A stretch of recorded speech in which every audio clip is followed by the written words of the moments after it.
Hey, what's going on, everybody? My name is Corey, better known as the Seaman, and I want to welcome you to another edition of the Seaman's Cinema Sit Down. I tell you, it's nice to be back in the chair, man. The last couple weeks have been like a non-stop pace for my life, man. Work is just go, go, go, go, go, go, go, as we got a lot of transitional things going on there. Now I'm trying to get to the movies.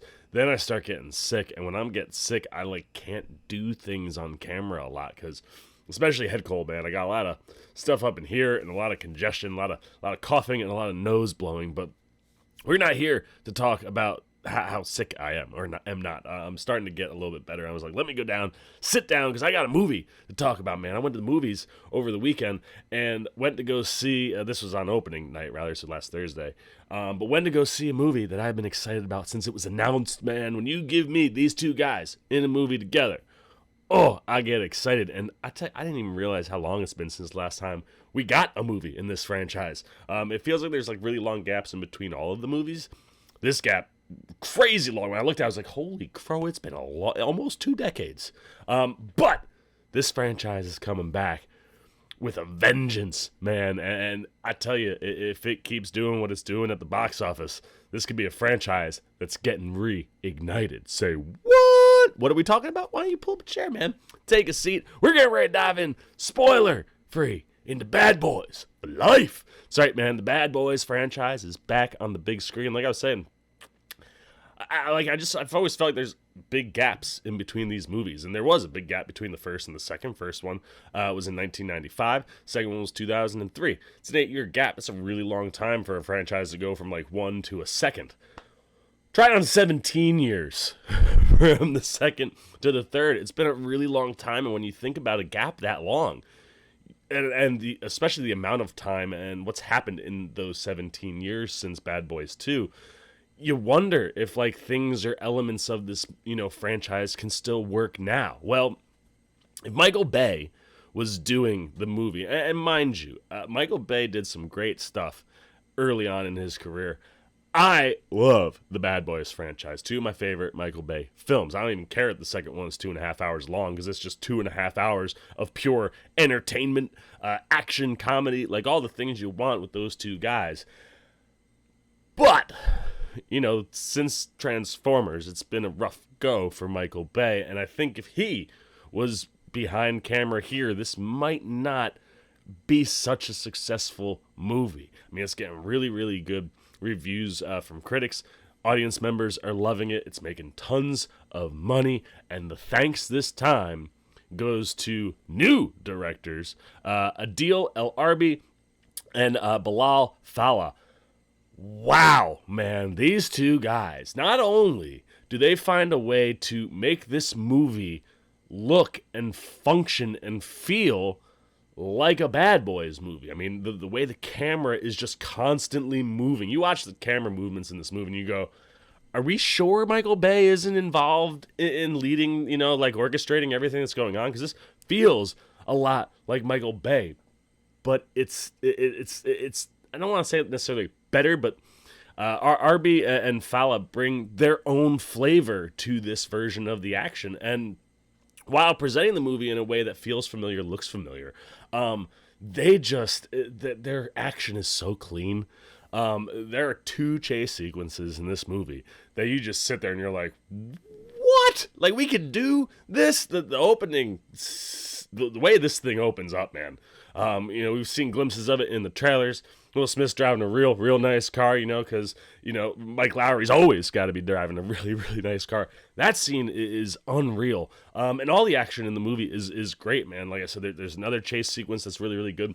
The finale in this thing is mind-blowing, man. Just so much going on, but you're there because it engages you the whole time, man. It never just becomes an explosion show, which I think if Michael Bay was doing this movie now, that's what it would be. I mean, just take a look at Six Underground. It was too much. But Arby and Fallah, they never let you get bored or just go, okay, man, this is going on too long. They take you right to the edge of where you need to go in the action, and they shift gears. And then when you throw in the comedy, I mean, they really understood how to use Will Smith and Martin Lawrence. And not just Will Smith and Martin Lawrence, But Mike Lowrey and Marcus Burnett, I mean, those characters are so identifiable, the way the actors are so identifiable, and they use them to all their strengths, man. And the comedy is just fantastic, as well as the emotional pulls. There are some hardcore emotional pulls in this movie, and big shout outs go to Joe Carnahan,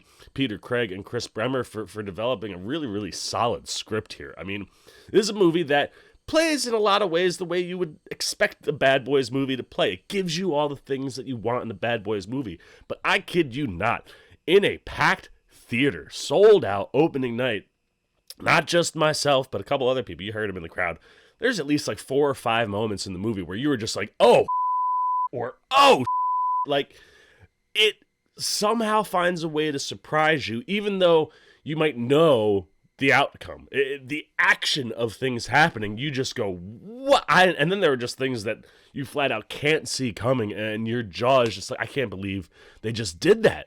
And some of them could be like, oh, this is just shock value type stuff to throw in the movie, but all of the moments that make you go, oh, like they really, really add to the film. That they pull you in more. It connects you with these characters in ways where, as much as you're laughing and having a good time, you are scared, you are worrisome, like you fear what's going on to our main characters, and that they necessarily aren't always safe. Like the stakes are so high in this movie, and from a screenwriting standpoint to the directing standpoint, the creative aspect of this movie and that team absolutely knocks it out the park.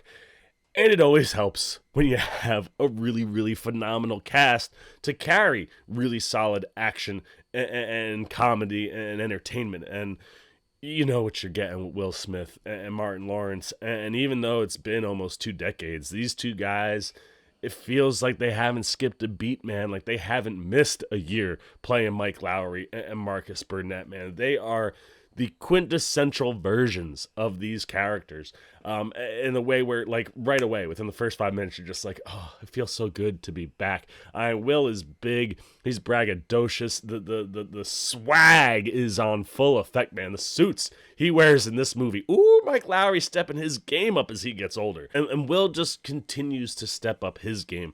And what's great here is, like, there are moments in this movie where, you know, they give Mike Lowrey the ability to show, like, the Oscar caliber performer that Will Smith is. He has a couple moments in the movie where you're just sitting there and you're like, man, dude, like, this is still top notch acting from this guy. And then you throw Martin Lawrence on the other side of him, and Martin, he comes out even less than Will does these days, and it hasn't missed a beat, man. His comedic timing is brilliant, dude. His jokes are phenomenal, and the way he delivers the material, Martin Lawrence will put a stitch in your side from the amount you will laugh in this film at what he is doing or saying.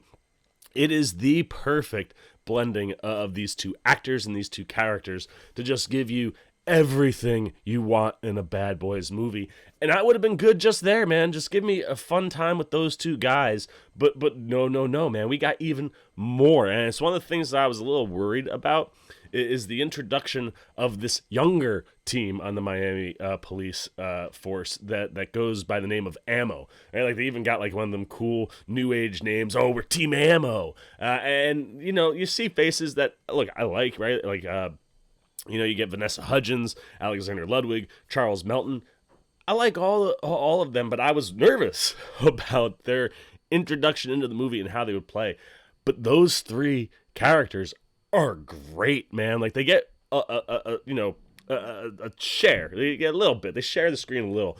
Very small roles for all of them, but they all bring a little something, man. Their interactions with Mike and Marcus are great. You kind of like the kind of butting of heads that they have at the beginning, and then how they eventually have to work together to be able to solve everything that's going on in the movie.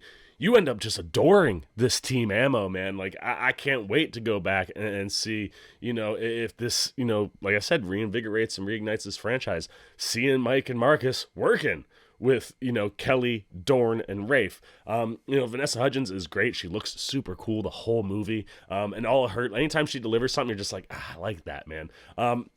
Same with Melton. His role really, really small, but he's got some great back and forth with Will Smith. And it's one of those characters who's kind of like a dick, but wins you over by the end of the movie. And then Alexander Ludwig, great surprise, man. What they have his character and how his character plays, just wonderful. And then like from what they give you to what then they had to show you by the end, like his arc is just a wonderful small little arc in the movie that I adored. And then you have Paula Nunez, who plays Rita, who kind of runs Ammo. And she's the one that kind of keeps, is trying to keep Mike in check throughout the whole movie. And you kind of learn they had like some sort of a romantic history at some point in the 17-year gap that we haven't seen. But Paula Nunez is fantastic, man. Like, she lights the screen on fire. She really holds her own. Out of the Ammo group, she gets the most screen time with Mike and Marcus, and she earns every second that she's on screen and is very, very well deserving. But it's not just a new team, man. You gotta have some other folks that we're familiar with, or at least one folk that we're familiar with, and that's Joe Pantoliano, who plays Captain Howard, back and better than ever. Everything you want out of Cap, you get from Pantoliano in this movie, and how his character is used, and the way he just delivers throughout the whole movie is wonderful, and is one of the main kind of glue factors of this movie, man. Pantoliano really holds this thing together in ways that you don't expect him to hold this thing together, and it just works so well in the movie. And when you have something that's working this well, and you have a team that's this big, and a team that you like, you need to have opposition that you hate or you're scared of. And that's exactly what we get here, man. You got Kate Del Castillo, who plays Isabel Aretas. She's the driving force behind everything that's happening, from the antagonistic standpoint. She's kind of like a puppeteer, I guess you could say. She kind of sits in the back. But her relationship and involvement to the main group, and how that connection exists between her and Mike, it creates some through lines that really pull on the main things that the story is trying to tell us all the time. While we're getting all this action and comedy, you have a movie that's really about family and heart, and these more emotional vibes, and that emotional connection, and what creates the opposition between Mike and Isabel really works quite well. And then when you add in Jacob Scipio, who plays Isabel's son Armando, he's like our main antagonist, who's actually going at Mike and Marcus, the one who is inflicting everything that Isabel wants to be inflicted in the movie. And what a find, man. I'm not familiar with Scipio at all, but wow, dude, like, he gets introduced into the movie, and you're like, okay, we see what's going on, and you kind of get to this moment, and literally, like, it takes him about 15 seconds for you to go, yep, I'm about. He's got a scene, man, and he is intimidating and legitimately scary. He is a legitimate threat to Mike and Marcus and the whole Miami Police Department, and you see how much of a threat he is in like a little 15-second flash where you're like, it might have even been faster than 15 seconds, but like, you don't see it coming, and all of a sudden you're like, wow, dude, his choreography and just fight stunt work was fantastic, dude. Like, the speed and the power and the ferocity to the things that he brings really, like I said, makes those stakes carry a lot of weight, and you're on the edge of your seat a lot in this movie because you don't know what's going to happen. A lot of times you get to a 3, you're like, this is the last movie maybe in the series. They're going to wrap it up, do it one more time. I don't think you bring a movie back after 17 years to just say this is how we're putting it to bed, especially with new directors. And what they do and where they get to by the end, we could do some more Bad Boys things. And I'm telling you, the way the money is flowing in right now, it's doing real good at the box office.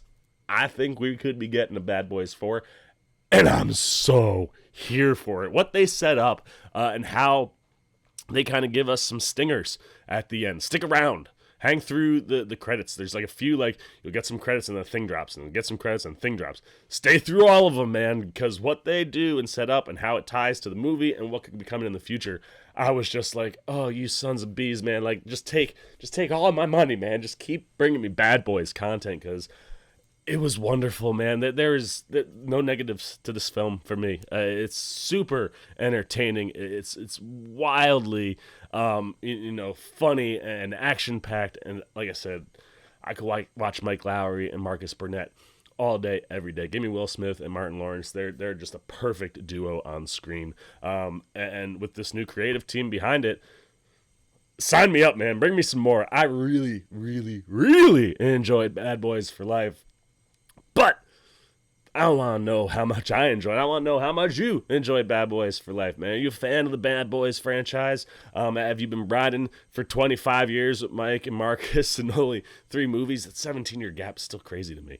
But were you, are you a fan of the series? Were you about this movie? If you went and saw Bad Boys for Life, did it tickle your Bad Boys fancy? Did it give you all the things you want in a Bad Boys film? And if you haven't seen it, are you enticed? Do you want to see Bad Boys? I mean, I hope so, dude. Like I said, this is a fantastic Bad Boys flick.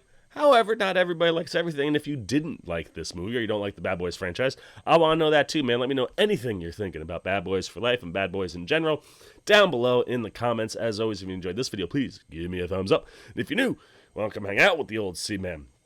There's only one thing to do, man. Come join the Cinema Sit-Down Squad. We're always having fun talking movies over here. Anytime that I can be sitting down and talking with you guys, love interacting. If you want to come join the squad, so I pop up in your feed, boom, jump over there, hit that subscribe button, the little bell that follows that if you want to get alerts as soon as I drop videos, man. You can be the first to see anything the C-Man's got to say about the world of movies. So if you so choose, go do that. I'm going to keep cranking on content over here for you guys. And until next time.